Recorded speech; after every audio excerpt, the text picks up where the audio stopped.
அனைவருக்கும் வணக்கம். இன்னைக்கு நம்ம மல்டிவேரியட் டேட்டா அனாலிசிஸ் இந்த சப்ஜெக்டில் அன்கோவானா என்ன, அது ரிசர்ச்சில் எந்த அளவுக்கு அது பயன்படுது அப்படின்றத பார்க்கலாம். ஸோ இது முழுக்க முழுக்க ரிசர்ச் ஓரியன்டாக இருக்கிறவங்களுக்கு, ரிசர்ச் ஸ்காலர்ஸ்க்கு மட்டும்தான் இந்த வீடியோ அப்ளை ஆகும். ஸோ இப்போ நம்ம வீடியோக்குள்ளே போகலாம். இப்போ இதில் பார்த்தீங்கன்னா அன்கோவா அப்படின்னா இதோட full form analysis of covariance அப்படின்னு அர்த்தம்.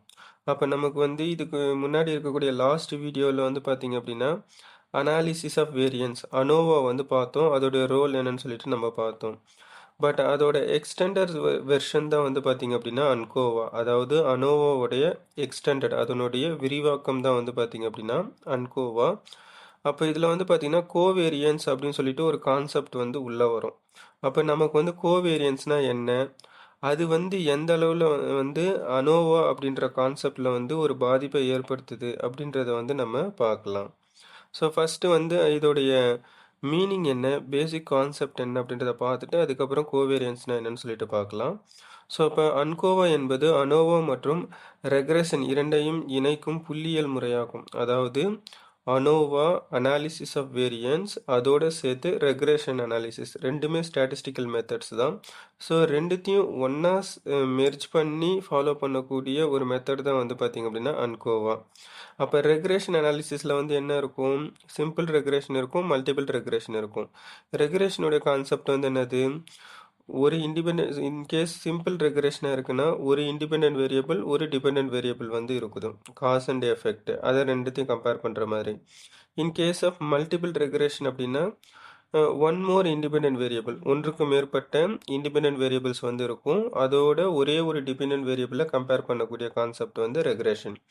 இதே அனோவா அப்படின்றது பார்த்தீங்கன்னா ரெண்டு குரூப்பை கம்பேர் பண்ணுவாங்க. அப்போ ரெண்டு குரூப் என்ன பண்ணுவாங்க அப்படின்னா ரெண்டு இல்லை அதுக்கு மேற்பட்ட குரூப் ஆஃப் வேரியபிள்ஸ் கம்பேர் பண்ணக்கூடியது. இதில் பார்த்தீங்கன்னா அனோவாவில் டிபெண்ட் இண்டிபெண்ட் வேரியபிள் அப்படின்றதுலாம் எதுவும் கிடையாது. ஸோ ரெண்டு குரூப் என்ன பண்ணுவாங்க அப்படின்னா கம்பேர் பண்ணிவிட்டு அதோட ரிசல்ட் என்னன்னு சொல்லிட்டு இதெல்லாம் பார்த்தீங்கன்னா நம்ம இதுக்கு முன்னாடி இருக்கக்கூடிய வீடியோஸில் நம்ம பார்த்தோம். ஸோ அப்போ இந்த அனோவா குரூப் ஆஃப் வேரியபிள் கம்பேரிசனையும் அதுக்கு அடுத்தது காஸ் அண்ட் எஃபெக்ட் வேரியபிள் கண்டுபிடிக்கக்கூடிய அந்த கம்பேரிசன் செய்யக்கூடிய ரெக்ரெஷன் ரெண்டுமே சேர்ந்து பார்த்தீங்க அப்படின்னா ஒரே ஃபார்மில் அதை விட இன்னும் கொஞ்சம் ரொம்ப துல்லியமாக நம்ம கணக்கிடக்கூடிய ஒரு முறை தான் பார்த்தீங்க அப்படின்னா அன்கோவா அனாலிசிஸ் ஆஃப் கோவேரியன்ஸு. அதுக்கு அடுத்தது பார்த்தீங்கன்னா இப்போ நமக்கு கோவேரியன்ஸ்னால் என்னன்னு சொல்லிட்டு நம்மளுக்கு கான்செப்ட் தெரியணும். அப்போ தான் அதோடைய தாக்கம் இந்த அன்கோவா அப்படின்ற அனாலிசிஸில் எப்படி வருது அப்படின்ற செயல்படுது அப்படின்றத பார்க்கலாம். நம்ம அன்கோவா கான்செப்டுக்கு முன்னாடி அந்த கோவேரியட்ஸோடைய ரோல் எப்படி இதில் ப்ளே ஆகுது அப்படின்றத பார்ப்போம். ஃபர்ஸ்ட் கோவேரியட்ஸ் அதோடைய டெஃபினேஷன் பார்த்தீங்க அப்படின்னா ஒரு ஆய்வில் நாம் முக்கியமாக ஆராயும் காரணியை தவிர முடிவுகளில் மாற்றத்தை ஏற்படுத்தக்கூடிய பிற சார்பற்ற காரணிகள், அதாவது இண்டிபெண்ட் வேரியபிள்ஸ் அப்படின்னு அர்த்தம். ஸோ அதை கோவேரியட்ஸ் அப்படி சொல்கிறாங்க. அதாவது இப்போ நம்ம ஒரு ஆராய்ச்சிக்கு independent variable and depend variable சொல்லிட்டு ரெண்டு எடுப்போம். ரெண்டுமே எக்ஸ்பெரிமெண்ட்டுக்காக நம்ம எடுக்கக்கூடியது. அதாவது இண்டிபெண்ட் வேரியபிள் காஸ் வேரியபிள், இதே பார்த்தீங்க அப்படின்னா டிபெண்ட் வேரியபிள் பார்த்தீங்கன்னா எஃபெக்ட் வேரியபிள். அப்போ நம்ம என்ன பண்ணுவோம் அப்படின்னா ஜென்ரலாக ஒரு ஆராய்ச்சி நம்ம செய்யும்போது நமக்கு ஏற்கனவே ஆர்டிகல்ஸ்லேயோ இல்லை எங்கேயோ கொடுக்கப்பட்டிருக்கக்கூடிய ஒரு நம்பகத்தன்மையான வேரியபிள்ஸை நம்ம எடுத்து அதை நம்ம பரிசோதனை பண்ணுவோம் நம்மளுடைய புதிய ஆராய்ச்சிக்கு. அப்படி மேற்கொள்ளும் போது என்ன பண்ணுவாங்க அப்படின்னா அப்படி நம்ம மேற்கொள்ளக்கூடிய அந்த இண்டிபெண்ட் வேரியபிள்ஸில் அது சார்ந்த மற்ற வேரியபிள்ஸும் அதோட சேர்ந்து வரும். இது நேச்சுரலாக நடக்கக்கூடிய ஒரு விஷயம், நேச்சுரல் அக்கரன்ஸ் அப்படி சொல்லிட்டு. இதுக்கு நம்ம எக்ஸாம்பிள் பார்த்தோம்னா நமக்கு தெரியும். அப்போ இயல்பாகவே நம்ம என்ன பண்ணுவோம் அப்படின்னா ஒரு ஸ்டடி வேரியபிள் ஒன்று எடுக்கும்போது அதோட சேர்ந்து இன்னொரு வேரியபிள்ஸும் அதோட சேர்ந்து என்ன பண்ணுவோம் அப்படின்னா நமக்கு தாக்கத்தை ஏற்படுத்தும்.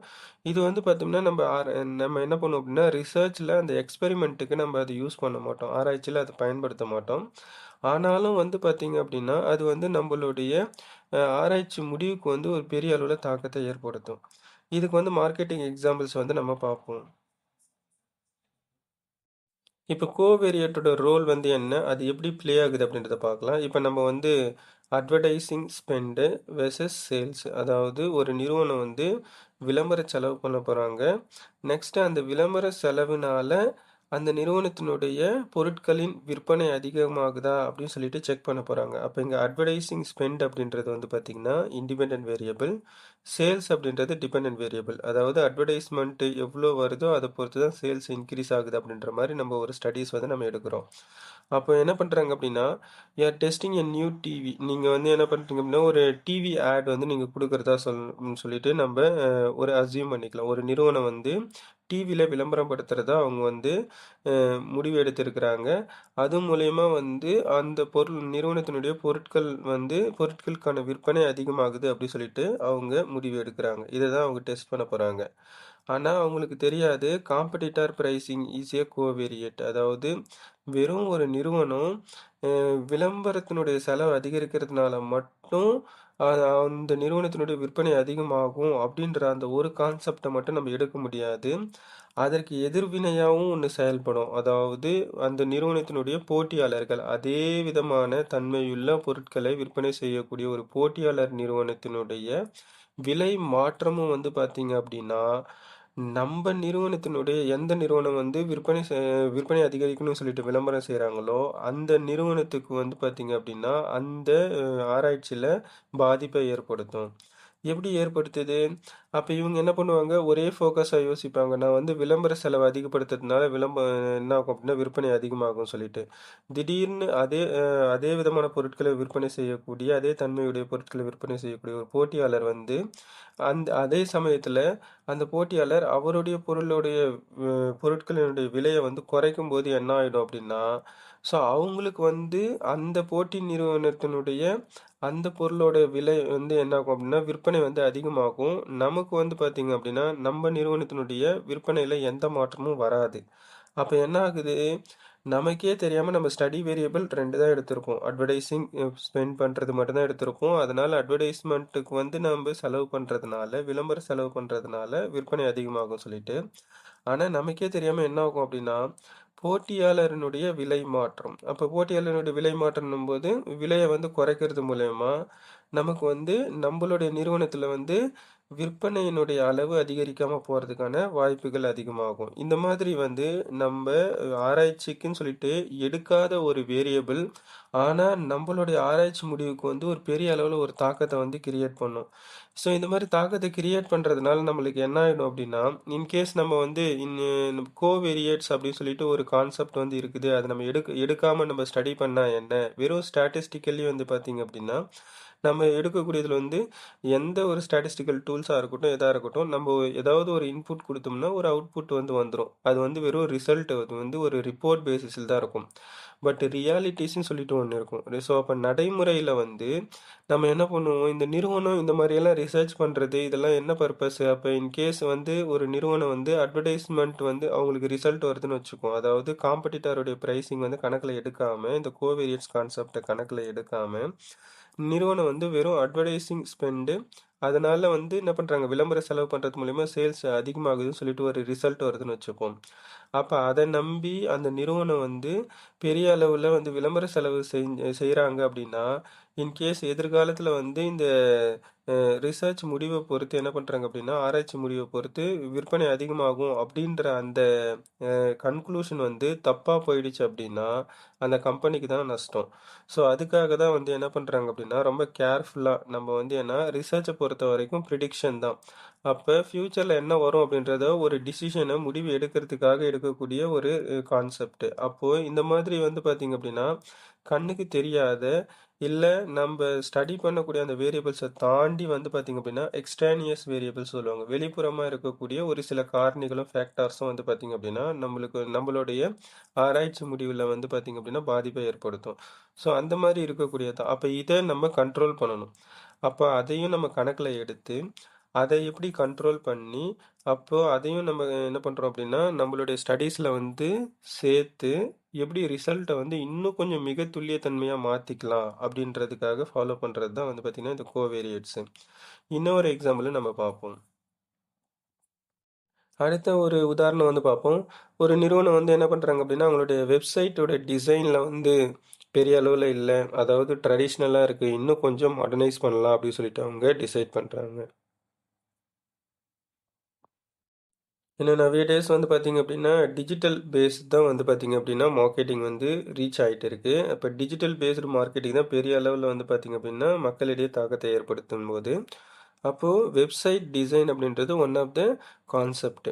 அப்போ என்ன பண்ணுறாங்க, ஒவ்வொரு நிறுவனமும் அவங்களுடைய வெப்சைட்டை வந்து டிசைன் வந்து பெரிய அளவில் கொஞ்சம் பார்க்குறதுக்கு ரொம்ப லுக்காக இருக்கணும், அதை வந்து அட்ராக்டிவாக இருக்கணும் கஸ்டமருக்கு, அதே மாதிரி அதை வந்து நம்பகத்தன்மையை உருவாக்கணும் அப்படின்றதுக்காக கொடுக்கறது. அப்போ என்ன பண்ணுறாங்க அப்படின்னா, ஒரு நிறுவனம் வந்து அவங்களோட வெப்சைட் டிசைனில் வந்து ஏதாவது இன்னும் கொஞ்சம் புதுப்பிக்கலாமா, அப்டேஷன் ஏதாவது கொண்டு வரலாமா, மாற்றத்தை கொண்டு வரலாமா, அந்த மாதிரி நான் வந்து என்னுடைய நிறுவனத்தினுடைய வெப்சைட்டோட டிசைன் அவுட்லுக் வந்து பார்த்திங்கன்னா இந்த டிஸ்பிளே லுக் வந்து இந்த சரி பண்ணுறது மூலயமா அதை எனக்கு வந்து என்ன பண்ணுறாங்க அப்படின்னா, அதனால் வந்து பார்த்திங்கன்னா மக்கள் என்னுடைய நிறுவனத்தினுடைய பொருட்களை வந்து அதிகமாக வாங்குவாங்களா. அப்போ வெப்சைட் டிசைன் வந்து இண்டிபெண்ட் வேரியபிள். பையிங் ஃபாஸ்டர், அப்போ என்ன பண்ணுறாங்க, பீப்புள் பையிங் ஃபாஸ்டர் அப்படின்றது வந்து பார்த்தீங்க அப்படின்னா டிபெண்ட் வேரியபிள். இந்த 2 வேரியபிள் தான் நான் ஸ்டடீஸ்க்கு எடுத்திருக்கிறேன்.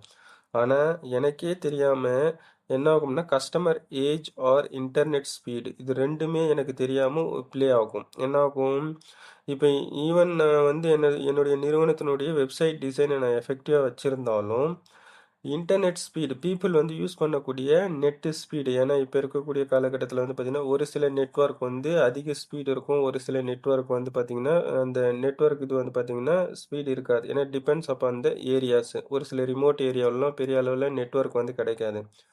அப்போ ஈவன்தோ என்னுடைய கம்பெனியோட வெப்சைட் வந்து அட்ராக்டிவாக இருந்தாலும் பெரிய அளவில் மக்களுடைய இன்டர்நெட் வந்து பார்த்திங்கன்னா அந்த வசதி வந்து பெரிய அளவில் இல்லை, அது வந்து சரியாக வேலை செய்யலை அப்படின்ற பட்சத்தில் என்னுடைய மக்கள் வந்து என்னுடைய நிறுவனத்தினுடைய பொருட்களை வாங்குறதுக்கான வாய்ப்புகள் வந்து குறையலாம். அப்போ இந்த இன்டர்நெட் ஸ்பீட் அப்படின்றது கண்ணுக்கு தெரியாமல் என்ன பண்ணுறாங்க, நம்ம எடுத்திருக்கக்கூடிய நம்மளுடைய பரிசோதனைக்கு எடுத்திருக்கக்கூடிய வேரியபிள்ஸை தாண்டி வந்து என்ன பண்ணுறாங்க, வெளிப்புறமாக நம்ம எடுக்காத ஒரு வேரியபிள் வந்து நம்மளுடைய முடிவை வந்து பாதிக்குது அப்படின்னு சொல்லிட்டு சொல்கிறாங்க. அது மட்டும் இல்லை, கஸ்டமர் ஏஜ், கஸ்டமரோட ஏஜ், ஏன்னா ஒரு சிலர்லாம் வந்து பார்த்தீங்க அப்படின்னா ஈவன் ஒரு அடல்ட் இல்லை இந்த மாதிரி டீனேஜில் இருக்கக்கூடியவங்களுக்கெல்லாம் வந்து பார்த்தீங்கன்னா they do not care about website design. இந்த டிசைன் எல்லாம் பற்றிலாம் பெருசாக இது பண்ணிக்க மாட்டாங்க. ஒரு சிலர்லாம் கொஞ்சம் அது அவங்க என்ன பண்ணிடுவாங்க அப்படின்னா அது எப்படி இருந்தாலும் சரிதான், அந்த டிசைன் அவுட்லுக்லாம் பார்க்காம அதை யூசேஜ் மட்டும் பார்த்துட்டு அவங்க அதை யூஸ் பண்ண ஆரம்பிச்சிருவாங்க.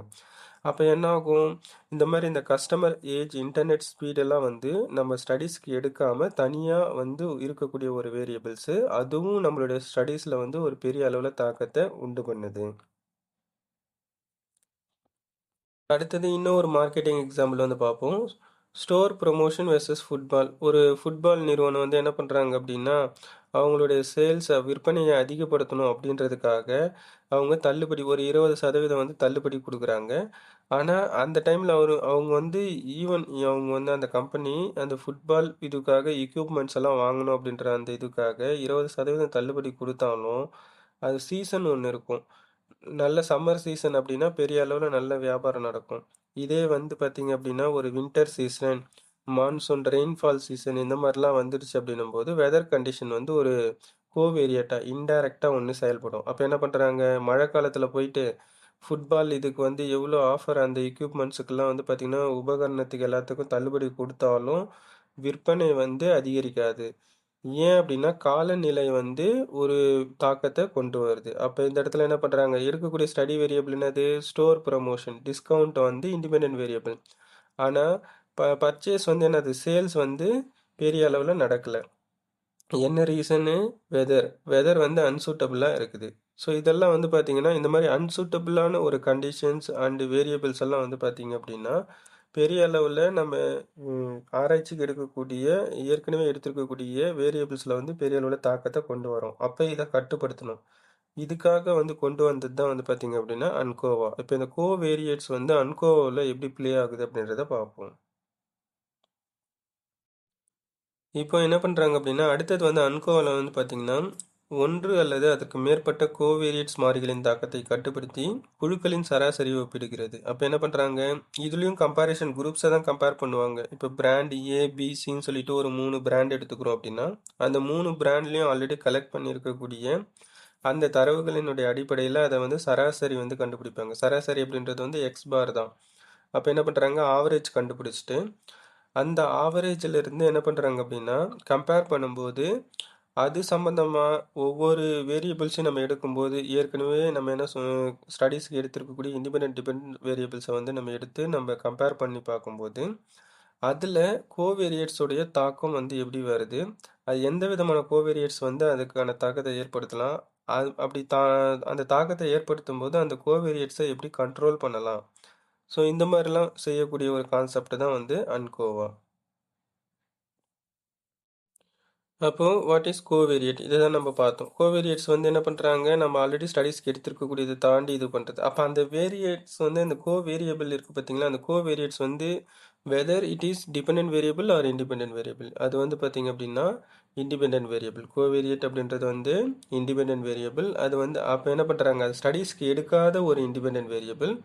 அது வந்து ஆனால் நம்ம ஸ்டடீஸில் அது பெரிய அளவு தாக்கத்தை ஏற்படுத்துறதுக்கான வாய்ப்பு இருக்கும். அப்போ அது வந்து என்ன பண்ணுறாங்க, அப்போ ஸ்டடீஸ்க்கு எடுக்காத, நம்ம கணக்கில் எடுத்துக்காத அந்த இண்டிபெண்டன்ட் வேரியபிள் வந்து என்ன பண்ணுறாங்கன்னா, எப்படி நம்மளுடைய ஸ்டடீஸுக்கு எடுத்திருக்கக்கூடிய டிபெண்டன்ட் வேரியபிளை பாதிக்குது அப்படின்றத அஹ், சொல்லக்கூடிய ஒரு இதுதான் வந்து பார்த்திங்கன்னா கோவேரியேட். அதுக்கடுத்தது அன்கோவுடைய ரோல் வந்து ரிசர்ச்சில் எந்த அளவுக்கு இருக்குது. ஃபர்ஸ்ட் வந்து பார்த்தீங்கன்னா பிழை மாறுபாட்டை குறைப்பதன் மூலம் அன்கோவா துல்லியத்தை அதிகரிக்குது. என்ன பண்ணுறாங்க அப்படின்னா, ஏற்கனவே நம்ம அனோவா இந்த ரெக்ரேஷன் இதெல்லாம் வந்து பார்த்தீங்க அப்படின்னா எரர்ஸ் வந்து பார்த்தீங்கன்னா இருக்கும். ஏன்னா அது வெறும் ரிசல்ட் தான். ப்ராக்டிக்கலாக நம்ம அதை அப்ரோச் பண்ணும்போது அதில் நிறைய வந்து பார்த்திங்கன்னா லிமிட்டேஷன்ஸ் வந்து இருக்கும். அப்போது அந்த லிமிட்டேஷன்ஸ் எல்லாத்தையும் சரி பண்ணுறதுக்காக, அந்த குறைபாடுகளை எல்லாத்தையும் சரி பண்ணுறதுக்காக அன்கோவா அப்படின்ற கான்செப்ட் வந்து இன்னும் கொஞ்சம், அதாவது இன்னும் கொஞ்சம் ரிஃபைன் பண்ணி கொண்டு வந்திருக்கிறாங்க அப்படின்னு அர்த்தம். அதுக்கு அடுத்தது இண்டிபெண்டன்ட் வேரியபிள்ஸின் உண்மையான தாக்கத்தை தனியாக கண்டறிய உதவுகிறது. அப்போ என்ன பண்ணுறாங்க, இண்டிபெண்டன்ட் வேரியபிள்ஸ் வந்து இப்போ இன்கேஸ் ஒரு இண்டிபெண்டன்ட் வேரியபிளுக்கு இன்னொரு இது வந்து பார்த்திங்கன்னா சார்ந்து வந்துடுச்சுன்னா மல்டி கோட் லீனியாரிட்டி அப்படின்ற ஒரு கான்செப்ட் வந்துடும். அதாவது ஒரு இண்டிபெண்டன்ட் வேரியபிள் நம்ம ஸ்டடீஸ்க்கு எடுத்திருப்போம், நமக்கே தெரியாமல் அதே மாதிரி ஒரு ஒரே விதமான ஒத்த தன்மையுடைய இன்னொரு இண்டிபெண்டன்ட் வேரியபிள்ஸும் சேர்ந்து வந்துடுச்சு அப்படின்னா அது வந்து இப்போ மல்டி கோட் லீனியாரிட்டி அப்படி சொல்லுவாங்க. அது வந்து பார்த்திங்கன்னா அப்புறம் நம்ம அதை எடுக்காமல் விட்டுட்டோம், இல்லை அதை கணக்கில் எடுக்காமல் விட்டுட்டோம் அப்படின்னா நமக்கு வந்து என்ன ஆகிடும்னா வரக்கூடிய ரிசல்ட் வந்து தப்பாக போகிறதுக்கான வாய்ப்பு வந்து இருக்குது. துல்லியத்தன்மை குறைவாக இருக்கிறதுக்கான வாய்ப்பு இருக்கும். ஸோ அப்போ அது மாதிரிலாம் வராமல் இருக்கிறதுக்காகவும் நெக்ஸ்ட் வந்து நம்ம எடுத்திருக்கக்கூடிய இண்டிபெண்ட் வேரியபிள் வந்து சரியானது தான். அப்போ இதை வந்து நம்மளுடைய ரிசர்ச்சுக்கு நம்ம அதை பயன்படுத்திக்கலாம். அதன் மூலயமா நம்ம எடுக்கக்கூடிய முடிவு வந்து கரெக்டாக இருக்கும். அப்போ இந்த இண்டிபெண்ட் வேரியபிள் தான் வந்து கண்டிப்பாக டிபெண்டன்ட் வேரியபிளை பாதிக்குது அப்படின்னு அர்த்தம். அப்போ நம்ம எக்ஸாம்பிளுக்கு அட்வர்டைஸ்மெண்ட் ஆட் ஸ்பெண்டிங் நம்ம எடுத்துக்கிறோன்னு வச்சுப்போம், அது கண்டிப்பாக சேல்ஸை பாதிக்குது. அப்போ அட்வர்டைஸ்மெண்ட் எக்ஸ்பெண்டிச்சர் அதிகம் பண்ணுறதுனால எனக்கு விற்பனை அதிகமாகுது, விளம்பர செலவை அதிகப்படுத்துறதுனால விற்பனை அதிகமாகுது அப்படின்ற இந்த கான்செப்ட் வந்து எனக்கு கரெக்ட் தான் அப்படின்னு சொல்லிட்டு நம்ம ஒரு முடிவுக்கு வரலாம். அதுக்கு அடுத்தது வந்து பார்த்திங்கன்னா நம்ம அனோவாவில் different categories of group of வேரியபிள்ஸை நம்ம எடுத்திருப்போம். பிராண்ட் ஏபிசிடின்னு சொல்லிட்டு எல்லாத்தையும் கம்பேர் பண்ணி அதில் எது பெஸ்ட்டோ அதை நம்ம எடுப்போம்.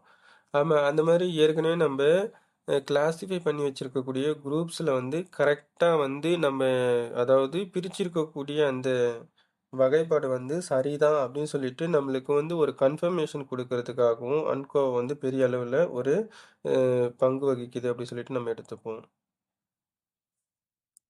ஸோ இப்போ வந்து ஒரு மார்க்கெட்டிங் ரிசர்ச் எக்ஸாம்பிள் வந்து நம்ம எடுத்துக்கலாம். அதில் அன்கோவோடைய ரோல் வந்து எப்படி ப்ளே ஆகுதுன்னு சொல்லிட்டு, அன்கோவை வச்சு நம்மளால் வந்து ஹைபாத்தசிஸ் டெஸ்டிங் வந்து பண்ண முடியுமா அப்படின்னா பண்ண முடியும். ஏன்னா இதில் வந்து பார்த்திங்கன்னா நம்மளால் எஸ்பிஎஸ் சாஃப்ட்வேரோ இல்லை ஏதாவது வேறு ஏதாவது சாஃப்ட்வேரில் நம்ம போட்டாலும் நமக்கு வந்து ப்ராபபிலிட்டி பி வேல்யூ வந்து நமக்கு கிடைக்கும். ஸோ அதை வச்சு நம்ம சிக்னிஃபிகன்ஸ் ஆல்ஃபா வேல்யூ நம்ம கம்பேர் பண்ணி நம்மளால நல்ல ஹைபாத்தசிஸை அக்செப்ட் பண்ணிக்கலாமா இல்லை ரிஜெக்ட் பண்ணிக்கலாமா அப்படின்ற ஒரு முடிவுக்கு வந்து நம்மளால வர முடியும். இப்போ எக்ஸாம்பிளுக்கு வந்து a company wants to know whether advertisement டைப்னு எடுத்துக்கிறீங்கன்னா அதில் நிறைய இருக்கும். ரேடியோ அட்வர்டைஸ்மெண்ட் இருக்கும், டிவி அட்வர்டைஸ்மெண்ட் வந்து இருக்கும். அதுக்கு அடுத்தது வந்து பார்த்திங்க அப்படின்னா நம்ம போஸ்டர் கூட எடுத்துக்கலாம். நம்ம எக்ஸாம்பிளுக்கு வந்து என்ன பண்ணிக்கலாம் அப்படின்னா போஸ்டர் எடுத்துக்கலாம். அதுக்கு அடுத்தது வந்து பார்த்திங்கன்னா இன்னும் டிஜிட்டல் அட்வர்டைஸ்மெண்ட்லாம் இருக்குது. வெப்சைட்டில் இது பண்ணுறது, அப்ளிகேஷன் பேஸ்டு அட்வர்டைஸ்மெண்ட், இந்த மாதிரி different categories of advertisement type வந்து இருக்குது. இதை நம்ம வந்து எடுத்துருக்குறோம். ஏன் அட்வர்டைஸ்மெண்ட் டைப் வந்து நம்ம அனோவாக்கு எடுக்கிறாங்க அப்படின்னா அட்வர்டைஸ்மெண்ட் டைப்லேயே நிறைய கேட்டகரி இருக்கும். அதில் வந்து பார்த்திங்கன்னா என்ன அதான் டிவி, அதுக்கு அடுத்தது ரேடியோ, டிஜிட்டல் இருக்குது. 3 டைப்னு எடுத்துப்போம். அப்போ 3 குரூப் ஆஃப் இருக்கிற மாதிரி இருக்கும். அப்போ எது வந்து பெஸ்ட்டாக இருக்குது அப்படின்றது மாதிரி செக் பண்ணுறது. மேக்ஸிமம் வந்து பார்த்திங்கன்னா இந்த அனோவா, அன்கோவா இதெல்லாம் வந்து குரூப் ஆஃப் கம்பேரிசனில் வந்து இண்டிபெண்டன்ட் வேரியபிளோட ரோல். இண்டிபெண்டன்ட் வேரியபிள் வந்து பார்த்திங்க அப்படின்னா இந்த மாதிரி டிஃபரெண்ட் கேட்டகரிஸ் ஆஃப் குரூப் இருக்கும்போது அதில் எது பெஸ்ட்டாக இருக்கும். அப்போ இன்கேஸ் வந்து டிஜிட்டல் அட்வர்டைஸ்மெண்ட் வந்து ரொம்ப எஃபெக்டிவாக இருக்குது, இதே வந்து பார்த்திங்கன்னா ரேடியோ அண்ட் டிவியை விட அப்படின்னா, அப்போ டிஜிட்டல் அட்வர்டைஸ்மெண்ட்டில் வந்து பெரிய அளவில் அந்த நிறுவனம் வந்து ஃபோக்கஸ் பண்ணுவாங்க கஸ்டமருடைய சாட்டிஸ்ஃபேக்ஷனை இன்க்ரீஸ் பண்ணுறதுக்காக. இப்போ நம்ம அடுத்தது வந்து பார்த்தீங்கன்னா அப்போ அட்வர்டைஸ்மெண்ட் டைப் வந்து இண்டிபெண்டன்ட் வேரியபிள் நம்ம ஸ்டடீஸ்க்கு எடுத்திருக்கிறோம். கஸ்டமர் சாட்டிஸ்ஃபேக்ஷன் வந்து பார்த்திங்கன்னா டிபெண்டன்ட் வேரியபிள். அப்போ அட்வர்டைஸ்மெண்ட் டைப் வந்து நம்ம எது பெஸ்ட்டாக சூஸ் பண்ணுறோமோ அதை பொறுத்து நம்மளுடைய நிறுவனத்தினுடைய பொருட்களை வாங்கக்கூடிய கஸ்டமர் வந்து பெரிய அளவில் திருப்தி அடைகிறாங்க. அதாவது இந்த இந்த விதமான அட்வர்டைஸ்மெண்ட்டை பார்த்து அவங்க வந்து திருப்தி அடைகிறாங்கன்னு அர்த்தம். ஒரு சிலர் வந்து பார்த்திங்கன்னா டிஜிட்டல் ஆடில் வந்து பார்த்திங்கன்னா நல்லா இருக்குது அப்படின்னு சொல்லிட்டு அவங்க ஃபீல் பண்ணுவாங்க. இதே வந்து ஒரு சிலர் டிவி ஆட் வந்து ரொம்ப பெஸ்ட்டாக இருக்குது, அதை வச்சு என்ன பண்ணுவாங்க அப்படின்னா அந்த கஸ்டமர்ஸ் வந்து அந்த நிறுவனத்தினுடைய பொருட்களை வாங்கி அதன் மூலயமா அவங்க பயனடைவாங்க. ஸோ இப்போ இதை தவிர்த்து அப்போ நம்ம எடுக்கக்கூடிய வேரியபிள்ஸ் வந்து பார்த்திங்கன்னா advertisement type and customer satisfaction தான். ஆனால் நமக்கே தெரியாமல் என்ன பண்ணுறாங்க அப்படின்னா கஸ்டமர் இன்கம் அப்படின்றது வந்து ஒரு பெரிய அளவில் ஒரு பங்கு வகிக்குது, பாதிப்பை ஏற்படுத்துது. இது நம்ம ஸ்டடீஸ்க்கு எடுத்திருக்க மாட்டோம். ஸோ அப்போ நம்ம என்ன பண்ண போகிறோம், வாடிக்கையாளர் வருமானத்தை கட்டுப்படுத்தி அதாவது கஸ்டமருடைய இன்கம்மை கண்ட்ரோல் பண்ணி, ஏன்னா கஸ்டமருடைய இன்கம் வந்து மேஜராக வந்து நம்ம ஸ்டடீஸ்க்கு எடுக்கலனாலும் அது பாதிப்பை ஏற்படுத்தும். அப்போ அந்த வருமானத்தை கட்டுப்படுத்தி பிறகு விளம்பர வகை வாடிக்கையாளர் திருப்தியை பாதிக்கிறதா என்பதை நிறுவனம் அறிய விரும்புகிறது. அப்போ என்ன பண்ணுறாங்க, கஸ்டமருடைய இன்கம் வந்து கண்ட்ரோல் பண்ணிவிட்டு, ஆனால் ஸ்டடீஸ்க்கு எடுத்துருக்க மாட்டோம், ஆனால் அதை வந்து நம்ம கண்ட்ரோல் பண்ணணும். கண்ட்ரோல் பண்ணிவிட்டு அதுக்கப்புறமேட்டு நம்மளுடைய எந்த விதமான விளம்பர வகை வந்து வாடிக்கையாளர் திருப்தியை வந்து பாதிக்குது, தாக்கத்தை ஏற்படுத்துது அப்படின்றத பார்க்கலாம். அப்போ இந்த உதாரணத்தை பொறுத்த வரைக்கும் இண்டிபெண்டன்ட் வேரியபிள் வந்து என்னது, அட்வர்டைஸ்மெண்ட் டைப்பு. அதில் வந்து டிவி ஆடு, டிஜிட்டல் ஆடுன்னு சொல்லிட்டு 2 விதமாக நம்ம எடுத்துப்போம். அதாவது டிவி விளம்பரம், டிஜிட்டல் விளம்பரம். இது வந்து இண்டிபெண்டன்ட் வேரியபிள். அப்போ டிபெண்டன்ட் வேரியபிள் வந்து பார்த்திங்க அப்படின்னா கஸ்டமர் சாட்டிஸ்ஃபேக்ஷன் ஸ்கோர். இது வந்து ஒரு 1லேருந்து 100 வரைக்கும் வந்து வச்சுருக்குறாங்க. அதாவது ரெஸ்பாண்டன்ட்னு எடுத்துப்போம். கஸ்டமருடைய சாட்டிஸ்ஃபேக்ஷன் வந்து நம்ம டேட்டா கலெக்ட் பண்ணியிருக்கிறது ஒரு 100 விதமான வாடிக்கையாளர்கிட்ட இருந்து நம்ம தகவல்களை சேகரிச்சிருக்கிறோம். அதுக்கு அடுத்தது வந்து பார்த்திங்கன்னா கோவேரியட்ஸ் வந்து நம்ம ஸ்டடீஸ்க்கு எடுக்காதது, ஆனால் அது நம்ம கணக்கில் எடுக்கணும். மந்த்லி கஸ்டமர் இன்கம், ஒவ்வொரு மாதமும் நம்மளுடைய நிறுவனத்தினுடைய வாடிக்கையாளனுடைய வருமானம் வந்து எவ்வளோ இருக்குது அப்படின்றத நம்ம கணக்கில் எடுத்துக்கணும். அப்போ நம்ம என்ன பண்ணுறோம், அட்வர்டைஸ்மெண்ட் டைப் கஸ்டமர் சாட்டிஸ்ஃபேக்ஷன் தான் கம்பேரிசனுக்கு எடுக்கிறோம். ஆனால் நம்ம என்ன பண்ணுறோம், அதோடு சேர்த்து இன்கம், அப்போது கஸ்டமருடைய இன்கம்மை நம்ம கண்ட்ரோலிங் வேரியபிளாக நம்ம எடுக்கிறோம். ஏன் இன்கம் எடுக்கிறோம் அப்படின்னா, ஈவன் நம்ம அட்வர்டைஸ்மெண்ட் வந்து எஃபெக்டிவாக இருந்தாலும் கஸ்டமர் சாட்டிஸ்ஃபேக்ஷன் அதனால் அதிகமாகுதுன்னு சொல்லிட்டு நம்ம ஸ்டடி பண்ணாலும், அப்போ இதில் group of level of income லெவலை பொறுத்து மக்களுடைய கஸ்டமர் சாட்டிஸ்ஃபேக்ஷன் அதிகமாகும். அப்போ என்ன ஆகும், இப்போ லோ இன்கம் குரூப்பில் இருக்கிறவங்களுக்கு வந்து அந்த பொருள் மேலே அதிகமாக ஆசை இருந்தாலும் அந்த பொருளை வாங்கக்கூடிய சூழ்நிலை இல்லாத போது அவங்களால என்ன பண்ண முடியாது அப்படின்னா அந்த பொருளோட சாட்டிஸ்ஃபை ஆக முடியாது. அதே வந்து அதிகப்படியாக இருக்கக்கூடிய பணம் வைத்திருக்கக்கூடிய நபர்கள் வந்து அந்த பொருட்கள் மேலே வந்து ஈர்ப்பு அதிகமாக இருக்கும். இதே அப்போ இன்கேஸ் நோ இன்கம் கேட்டகரிஸில் இருக்கிறவங்களுக்கு வந்து பார்த்திங்கன்னா, அப்போ அவங்களுக்கு பேசிக் ரிக்குயர்மெண்ட்ஸ் அன்றாட வாழ்க்கைக்கு தேவையான பொருட்களை வாங்குறதுக்கே அவங்களுக்கு இதாக இருக்கும். அப்போ நம்மளுடைய பொருள் வந்து இன்கேஸ் அவங்களுடைய அன்றாட தேவையை பூர்த்தி செய்கிற பொருளாக இல்லாமல் ஆடம்பர பொருளாக இருக்குது அப்படின்ற பட்சத்தில், அப்போ நம்மளுக்கு வந்து பார்த்திங்கன்னா இந்த ஸ்டடி வந்து பெரிய அளவில் தாக்கத்தை ஏற்படுத்தாது. அப்போ அதனால நம்ம என்ன பண்ணுறோம் அப்படின்னா, இன்கம்மை வந்து நம்ம கோவேரியட்ஸாகவும் கண்ட்ரோல் பண்ணக்கூடிய ஒரு வேரியபிளாக நம்ம எடுத்துக்கணும். அதையும் நம்ம எடுத்து அதை கண்ட்ரோல் பண்ணணும். அப்போ நல் ஹைபோதீசிஸ் நீங்கள் எப்படி ஃப்ரேம் பண்ணுவீங்க, advertisement type has no significant effect on customer satisfaction. Null ஹைபோதீஸை பொறுத்த வரைக்கும் என்னது, there is no difference between or effect between customer type and advertisement type and customer satisfaction after controlling income. அப்போ income control பண்ணும்போது என்ன பண்ணுறாங்க, different types of the income வந்து நம்ம எடுத்துப்போம். Low income, middle income, high income குரூப்னு சொல்லிட்டு நம்ம எடுத்து அதையும் சேர்த்து கணக்கில் எடுத்து ஸ்டடி பண்ணுறோம் அப்படின்னு இருக்கும். ஆல்டர்னேட் ஹைபாத்திசிஸில் வந்து பார்த்திங்கன்னா there are some differences among or between advertisement type and customer satisfaction அப்படின்னு எடுத்துக்கலாம். advertisement type has a significant effect on customer satisfaction after controlling income. அந்த இன்கம் கண்ட்ரோல் பண்ணுறது மூலயமா இன்கம் கண்ட்ரோல் பண்ணிவிட்டு அதுக்கப்புறமேட்டு அட்வர்டைஸ்மெண்ட் டைப் வந்து பெரிய அளவில் கஸ்டமர் சாட்டிஸ்ஃபேக்ஷனில் பாதிப்பை ஏற்படுத்துது அப்படி சொல்லிட்டு இது ஆல்டர்னேட் ஹைபாதீசிஸாக நம்ம எடுத்துப்போம். இப்போ கஸ்டமர் சாட்டிஸ்ஃபேக்ஷனுக்கு வந்து ஒரு ஸ்கேல் 1 to 100 வரைக்கும் ஸ்கேல் வந்து ஃப்ரேம் பண்ணியிருக்கிறாங்க அப்படின்ற மாதிரி எடுத்துக்கோங்க. அது வந்து நம்ம 5 பாயிண்ட் லிக்கர் ஸ்கேல் கூட நம்ம எடுத்துருக்கலாம். அதுக்கு சாம்பிள் டேட்டா எக்ஸாம்பிளுக்கு வந்து ஒரு 60 கஸ்டமர் கிட்ட இருந்து நம்ம சாம்பிள்ஸ் வந்து கலெக்ட் பண்ணுறோம் அப்படி சொல்லிட்டு அதில் வந்து பார்த்திங்கன்னா டிவி ஆட் குரூப்ஸ் வந்து ஒரு 30 கஸ்டமர், அதாவது டிவி மூலயமா விளம்பரத்தை வந்து நம்ம பயன்படுத்துகிறோம் அப்படின்னும் போது அது சம்மந்தமாக இருக்கிறவங்களுக்கு வந்து பார்த்திங்கன்னா ஒரு 30 கஸ்டமர். டிஜிட்டல் ஆட், அதாவது வெப்சைட்ஸு அப்ளிகேஷன்ஸ் மூலயமா இந்த மாதிரிலாம் வந்து பார்த்திங்க அப்படின்னா கொடுக்கக்கூடிய விளம்பரம் சம்மந்தமாக வந்து ஒரு 30 கஸ்டமர் கிட்ட இருந்து நம்ம டேட்டா கலெக்ட் பண்ணுறோம். அதுக்கு அடுத்தது வந்து பார்த்திங்க அப்படின்னா நம்ம சாட்டிஸ்ஃபேக்ஷன் எப்படி கணக்கில் எடுத்துக்கலான்றதை பார்ப்போம். இதெல்லாம் வந்து வெறும் அசம்ஷன் தான். எங்கேருந்து வந்தது அப்படின்னும் போது ரியலாக நம்ம டேட்டா கலெக்ட் பண்ணி நம்ம பார்க்கும்போது தான் நமக்கு வரும். அதுக்கடுத்தது வந்து பார்த்திங்கன்னா இதில் வந்து நம்ம ஆவரேஜ் கண்டுபிடிக்கணும். ஏன்னா நம்ம அனோவாவாக இருக்கட்டும் அன்கோவாக இருக்கட்டும் அனாலிஸ் ஆஃப் வேரியன்ஸை பொறுத்த வரைக்கும் குரூப் ஆஃப் வேரியபிள்ஸை தான் 2 ஆர் மோர் குரூப் ஆஃப் வேரியபிள்ஸை கம்பேர் பண்ணி அதில் எது பெஸ்ட்டாக இருக்கோ, அதாவது ரொம்ப டிஃபரன்ஸ் வருதோ அதை தான் நம்ம என்ன பண்ணுவோம் அப்படின்னா கண்டிப்பாக கணக்கில் எடுத்துப்போம்.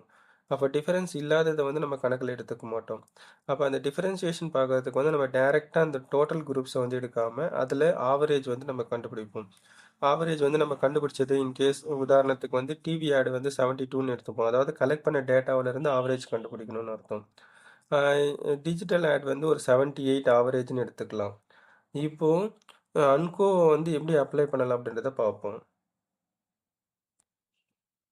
அப்போது அட்வர்டைஸ்மெண்ட் டைப் வந்து என்னது இண்டிபெண்ட் வேரியபிள், கஸ்டமர் சாட்டிஸ்ஃபேக்ஷன் வந்து டிபெண்ட் வேரியபிள், அப்போ கோவேரியட் வந்து இன்கம். அப்போது எதுக்காக அன்கோவா தேவைப்படுது? டிஜிட்டல் விளம்பர வாடிக்கையாளருக்கு சராசரியாக அதிக வருமானம் உள்ளது. அப்போ என்ன பண்ணுறாங்க இதில் நம்ம செக் பண்ணி பார்க்கும்போது எப்படி நம்ம பார்க்குறோம்? இப்போ நம்ம ஆவரேஜ் செக் பண்ணி பார்ப்போம். இப்போ வந்து பார்த்தீங்கன்னா நமக்கு டிவி ஆட் வந்து 72 தான் ஆவரேஜ் வந்திருக்குது. டிஜிட்டல் ஆட் வந்து பார்த்தீங்கன்னா 78 ஆவரேஜ் வந்திருக்குது. அப்போ என்ன பண்ணுறாங்க, டிஜிட்டல் ஆட் வந்து ரொம்ப எஃபெக்டிவாக இருக்குது அப்படின்ற ஒரு முடிவுக்கு நம்ம வந்துருவோம். அப்போது இன்கம் வந்து பார்த்தீங்க அப்படின்னா ஒரு பெரிய அளவில் தாக்கத்தை ஏற்படுத்துது. அப்போது income itself affect satisfaction, customer சாட்டிஸ்ஃபேக்ஷனை இன்கம் அப்படின்றதும் ஒரு ஒன் ஆஃப் த, அதாவது கணக்கில் எடுத்துக்காத ஒரு இண்டிபெண்ட் வேரியபிள் தான். அப்போ அந்த கணக்கில் எடுத்துக்காத இண்டிபெண்ட் வேரியபிள் தான் நம்ம கோவேரியட்ஸாக எடுத்து அதை வந்து நம்ம என்ன பண்ணுறோம் அப்படின்னா நம்ம அதை கண்ட்ரோல் பண்ணுறோம். நம்ம எஸ்பிஎஸ்எஸ் சாஃப்ட்வேரோ இல்லை எனி அதர் அனாலிசிஸ் சாஃப்ட்வேரோ யூஸ் பண்ணி நமக்கு ஒரு ரிசல்ட் வருதுன்னு வச்சுப்போம். அப்போ வந்திருக்கக்கூடிய அந்த ரிசல்ட் தான் வந்து பார்த்திங்கன்னா ரிசல்ட் வந்து பி வேல்யூ, ப்ராபபிலிட்டி வேல்யூ வந்து 0.001ன்னு நம்ம எடுத்துக்கலாம். அப்போ நம்ம என்ன பண்ணுறோம் அப்படின்னா நமக்கு வந்திருக்கக்கூடிய எஃபெக்ட் ஆஃப் அட்வர்டைஸ்மெண்ட் டைப், இந்த எஃப் வேல்யூ அப்படின்றது வந்து பார்த்திங்க அப்படின்னா அதே தான், அதாவது அனோவா இந்த குரூப் ஆஃப் கம்பேரிசனை நம்ம செக் பண்ணி பார்த்துருக்கக்கூடிய வேல்யூ தான் வந்து பார்த்திங்கன்னா எஃப் வேல்யூ அப்படி சொல்லுவாங்க. ஸோ இதோட டீட்டெயில்ஸ் வந்து என்னென்னு சொல்லிட்டு நம்ம பார்த்துப்போம். இந்த எஃப் வேல்யூ அப்படின்றது வந்து அனோவாவுக்கும் அப்ளை ஆகும், அன்கோவா இந்த மாதிரி கான்செப்ட்டுக்கும் அப்ளை ஆகும். என்ன ஆகும் பார்த்தீங்கன்னா இந்த எஃப் வேல்யூட ரோல் வந்து என்னென்னா இது வந்து ஒரு கீ ஃபேக்டர் ஆஃப் அனோவான்னு எடுத்துக்கலாம். அப்போ என்ன பண்ணுறாங்க, F value is the ratio of variance between groups to the variance within groups. அப்போ என்ன பண்ணுறாங்க, எஃப் வேல்யூன்றது வந்து வேரியன்ஸ் பிட்வீன் குரூப்ஸ், 2 விதமான குரூப்ஸோ இல்லை 3 விதமான குரூப்ஸோ எத்தனை விதமான குரூப்ஸ் இருக்கோ அதோடைய வேரியன்ஸ் வேறுபாடு வந்து என்னன்னு சொல்லிட்டு குழுக்களுக்கு இடையே இருக்கக்கூடிய வேறுபாடு என்னன்னு சொல்லிட்டு கண்டுபிடிச்சிட்டு அதில் அந்த வேரியன்ஸ் வந்து எவ்வளோ அப்படின்றது துல்லியமாக சொல்லக்கூடிய ஒரு ஃபேக்டர் தான் வந்து பார்த்திங்கன்னா எஃப் வேல்யூ. அப்போ எஃப் மதிப்பு என்பது குழுக்களுக்கு இடையில் உள்ள மாற்றத்திற்கும் குழுக்களுக்குள் உள்ள இருக்கும் மாற்றத்திற்கும் இடையே உள்ள வித்தியாசம். குழுக்களுக்கு இடையில் அப்படின்னா இப்போ ஒரு 2-3 விதமான பிராண்ட் வந்து இருக்குதுன்னு வச்சுப்போம். அந்த 2-3 விதமான பிராண்டையும் கம்பேர் பண்ணுறது. அப்போ இன்கேஸ் ஒரே பிராண்டுக்குள்ளே இருக்கக்கூடிய டிஃப்ரென்ஸ், இப்போ பிராண்ட் ஏபிசின்னு எடுத்துக்கிறீங்க அப்படின்னா அந்த பிராண்ட் ஏபிசி மூணுத்தையும் கம்பேர் பண்ணுறதுக்கும் அதோட டிஃப்ரென்ஸும் பிராண்ட் ஏக்குள்ளேயே இருக்கக்கூடிய டிஃப்ரென்ஸும் நம்ம என்ன பண்ணுறது அப்படின்னா பிராண்ட் பிக்குள்ளே இருக்கக்கூடிய டிஃப்ரென்ஸ். ஏன்னா அதுலேயே டேட்டா நம்ம நிறைய குரூப் ஆஃப் கஸ்டமர்ஸ் வந்து நிறைய நம்ம என்ன பண்ணியிருப்போம் அப்படின்னா டேட்டா கலெக்ட் பண்ணியிருப்போம். அப்போ அந்த ஆல்ரெடி இருக்கக்கூடிய அந்த குரூப்புக்குள்ளே இருக்கக்கூடிய வேரியபிள்ஸோட டிஃபரன்ஸையும் செக் பண்ணக்கூடிய ஒரு கான்செப்ட் தான் வந்து எஃப் வேல்யூ. அதுக்குன்னு தனியாக ஃபார்முலா வந்து இருக்குது. F equal to variance between groups divided by variance within groups. இதெல்லாம் நம்ம தனியாக கண்டுபிடிக்கணுமா அப்படின்றதெல்லாம் கிடையாது. இப்போ இருக்கக்கூடிய டெக்னாலஜியில் ஜஸ்ட் நம்ம சாஃப்ட்வேரை வந்து ரன் பண்ணாலே போதும், ஆட்டோமேட்டிக்காக நமக்கு ரிசல்ட் வரும். நம்மளுடைய மெயின் கான்செப்ட் என்னென்னா, அப்போ எஃப் வேல்யூனா என்ன, அதை இன்டர்பிரிட்டேஷன் கொடுக்கும்போது அதை நம்ம எப்படி வந்து நம்ம அதை பயன்படுத்திக்கலாம், அதை நம்ம எப்படி எக்ஸ்பிளனேஷன் கொடுக்கலாம், அதை விளக்கலாம் அப்படின்றது தான் வந்து பார்த்திங்க அப்படின்னா நமக்கு இப்போ இருக்கக்கூடிய காலகட்டத்தில் முக்கியமான ஒரு விஷயம். இப்போ அதுக்கு அடுத்தது அன்கோவில் வந்து எஃபோட வேல்யூ எப்படி ரோல் ப்ளே ஆகுது அப்படின்றத பார்ப்போம். அப்போ இந்த இடத்துல நம்ம எஃப் வேல்யூலாம் நம்ம சாஃப்ட்வேரை ரன் பண்ணி வந்துடுச்சு அப்படி சொல்லிட்டு ஒரு அசியூம் பண்ணிப்போம். ஏன்னா இது வந்து வெறும் எக்ஸாம்பிள் தான். நம்ம ரியலாக வந்து சாஃப்ட்வேரில் வந்து நம்ம அப்ளை பண்ணி நம்ம பார்க்கும்போது அது அப்கமிங் வீடியோஸில் வந்து பார்ப்போம். அப்போ எஃபெக்ட் ஆஃப் அட்வர்டைஸ்மெண்ட் வந்து எஃபோட வேல்யூ வந்து 6.25 அப்படி சொல்லிட்டு இருக்கிறதா வச்சுப்போம். இப்போது பி வேல்யூ, அதாவது அட்வர்டைஸ்மெண்ட் டைப் நம்ம கண்டுபிடிச்ச பி வேல்யூ தான். அது வந்து பார்த்தீங்கன்னா 0.0115 இருக்கிறத நம்ம எக்ஸாம்பிளுக்கு நம்ம வச்சுப்போம். இப்போ நம்ம ஹைபாத்திசிஸ் வேல்யூ 5% சிக்னிஃபிகன்ஸ் லெவலுக்கு வந்து அதை செக் பண்ணி பார்க்கலாம். அப்போ திரும்பவும் ரிப்பீட் பண்ணுறேன். கோவேரியன்ஸ் இன்கம்க்கு வந்து என்ன ஆகுது, ப்ராபபிலிட்டி வேல்யூ வந்து 0.001. அப்போ எஃபெக்ட் ஆஃப் அட்வர்டைஸ்மெண்ட் வந்து எஃப் வேல்யூ வந்து 6.25.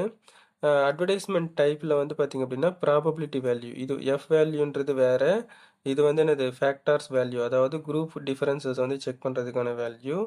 அதே அட்வர்டைஸ்மெண்ட் டைப்பில் வந்து பி வேல்யூ ஒன்று இருக்கும், இதை வந்து டெஸ்ட் வேல்யூ. இந்த பி வேல்யூன்றதெல்லாம் வந்து என்னது டெஸ்ட் வேல்யூ. இது வந்து 0.001 வந்து இன்கம் ஒரு டெஸ்ட் வேல்யூ. 0.015 அப்படின்றது வந்து பார்த்திங்க அப்படின்னா நம்ம இண்டிபெண்ட் வேரியபிள் அட்வர்டைஸ்மெண்ட் டைப் நம்ம எடுத்திருக்கக்கூடிய ஸ்டடீஸ்க்கு எடுத்திருக்கக்கூடிய வேரியபிளோடைய டெஸ்ட் வேல்யூ. இப்போ நம்ம வந்து செக் பண்ணி பார்க்கலாம். இப்போது சிக்னிஃபிகன்ஸ் வேல்யூ நம்ம 5% வந்து எடுத்துக்கலாம். ஆல்ஃபா வந்து 5%, 0.05, அதாவது 5%, நம்ம 0.05 மாற்றி வச்சுருக்கோம். இப்போ நம்ம செக் பண்ணுவோம். அதாவது டிசிஷனுடைய ரூல் வந்து என்னது, பி வேல்யூ வந்து 0.05 விட கம்மியாக இருந்ததுன்னா நல்ல ஹைபோதீசிஸை ரிஜெக்ட் பண்ணிக்கணும். அப்படியே ஆப்போசிட்டில் வந்து என்ன ஆகும், பி வேல்யூ வந்து 0.05 விட கிரேட்டர் தென் அதிகமாக இருந்ததுன்னா நம்ம நல்ல ஹைபோதீசிஸை அக்செப்ட் பண்ணிப்போம். இப்போ இருக்கக்கூடிய கான்செப்டில் வந்து பாருங்கள், ஃபஸ்ட்டு வந்து நம்ம அந்த அட்வர்டைஸ்மெண்ட் டைப் அதோடைய டெஸ்ட் வேல்யூ வந்து எவ்வளோ, 0.015. இது வந்து 0.05 விட குறைவாக இருக்குது. அப்போ நல்ல ஹைபோதீசிஸ் ரிஜெக்ட் ஆகிடும். இது வந்து ஃபஸ்ட்டு டிசிஷனில். அப்போ என்ன பண்ணுறோம், நம்ம இண்டிபெண்ட் வேரியபிள் டெஸ்ட்டுக்கு எடுத்திருக்கக்கூடிய அட்வர்டைஸ்மெண்ட் டைப்போடைய டெஸ்ட் வேல்யூ வந்து எவ்வளோ வந்து இருக்குது, 0.015. அது வந்து சிக்னிஃபிகன்ஸ் லெவலை விட கம்மியாக இருக்கிறதுனால நல்ல ஹைபோதீசிஸை ரிஜெக்ட் பண்ணிட்டோம். அடுத்த டிசிஷனுக்குன்னு சொல்லிட்டு நம்ம பார்ப்போம். அப்போ நம்ம வெறும் அட்வர்டைஸ்மெண்ட் டைப்போடைய டெஸ்ட் வேல்யூ தானே எடுத்திருக்கிறோம். இன்கமோட வேல்யூ வந்து அந்த 0.001 வந்திருக்கு, அது எடுக்கலைன்னா அது நம்ம ஸ்டடீஸ்க்கு எடுக்கல. அதனால் இன்கம் வந்து நம்ம கண்ட்ரோலிங் வேரியபிளாக அதை செக் பண்ணுறதுக்கு தான் எடுத்துருக்குறோம். அதை வச்சு நம்மளால் டிசைட் பண்ண முடியாது. பட் அது அனாலிசிஸில் ஒரு பார்ட் ஆஃப் த கேட்டகரிஸில் வரும். அதுக்கடுத்தது எஃப் வேல்யூ அப்படின்றது வந்து வெறும் குரூப்பை டிஃபரன்ஸ் பண்ணி நம்ம செக் பண்ணுறது. ஸோ அதுக்கும் இது வந்து பார்த்திங்கன்னா ஹைபாத்திசிஸ் டிசிஷனுக்கும் வந்து சம்மந்தம் கிடையாது. அது எல்லாமே சேர்ந்து தான் வந்து பார்த்திங்கன்னா நம்மளுக்கு வந்து இந்த இண்டிபெண்ட் வேரியபிள் அட்வர்டைஸ்மெண்ட் டைப்புக்கான டெஸ்ட் வேல்யூ வந்து அதில் கம்பைன் ஆகி அதை கம்பேர் பண்ணிவிட்டு வந்திருக்கக்கூடிய ரிசல்ட்டாக இருக்கும். அப்போ நம்ம அதை அனாலிசிஸில் நம்ம அதை சேர்த்துருப்போம், அது சேர்த்து அதுக்கப்புறமேட்டு துல்லியமாக வந்திருக்கக்கூடிய பி வேல்யூ தான் வந்து பார்த்திங்கன்னா இது. ஸோ அதனால் இதை வச்சு நம்ம என்ன பண்ணிக்கலாம் அப்படின்னா, ஃபைனல் ரிசல்ட் வந்து நீங்கள் கன்க்ளூஷன் பண்ணும்போது அன்கோவை ரன் பண்ணிவிட்டு அது மூலிமா வந்திருக்கக்கூடிய ரிசல்ட்டில் வந்து பார்த்திங்கன்னா நீங்கள் சொல்லிக்கலாம். அப்போ advertisement type significantly affect customer satisfaction even after controlling variable. அப்போ என்ன பண்ணுறாங்க, நம்ம கஸ்டமருடைய இன்கம்மை வந்து கண்ட்ரோல் பண்ணாலும் அட்வர்டைஸ்மெண்ட் டைப் வந்து என்ன பண்ணுறாங்க அப்படின்னா கஸ்டமர் சாட்டிஸ்ஃபேக்ஷனுடைய பாதிப்பை ஏற்படுத்துது. மக்களிடையே இருக்கக்கூடிய சாட்டிஸ்ஃபேக்ஷன், அந்த பொருளை வாங்கி அது மூலயமா திருப்தி அடையக்கூடிய அந்த கான்செப்டில் வந்து பாதிப்பை ஏற்படுத்துகிறாங்க அப்படி சொல்லிட்டு. அப்போ என்ன பண்ணிக்கலாம், டிவி விளம்பரத்தை விட வந்து டிஜிட்டல் விளம்பரம் வந்து பெரிய அளவில் தாக்கத்தை ஏற்படுத்துது அப்படி சொல்லிட்டு நம்ம ஒரு முடிவுக்கு வந்துடுவோம். That's all. ஸோ இது சம்மந்தமாக இருக்கக்கூடிய அப்கமிங் வீடியோஸில் வந்து பார்த்திங்கன்னா அனாலிசிஸு, கார்லேஷன் இதெல்லாம் வந்து எஸ்பிஎஸ்எஸ் சாஃப்ட்வேரில் எப்படி ரன் பண்ணலாம், அதுக்கான டேட்டா நம்ம எப்படி வந்து ஃப்ரேம் பண்ணி நம்ம அதுக்கான அவுட்புட்டை கண்டுபிடிக்கலாம் அப்படின்றதெல்லாம் அப்கமிங் வீடியோஸில் வந்து பார்க்கலாம். That's all.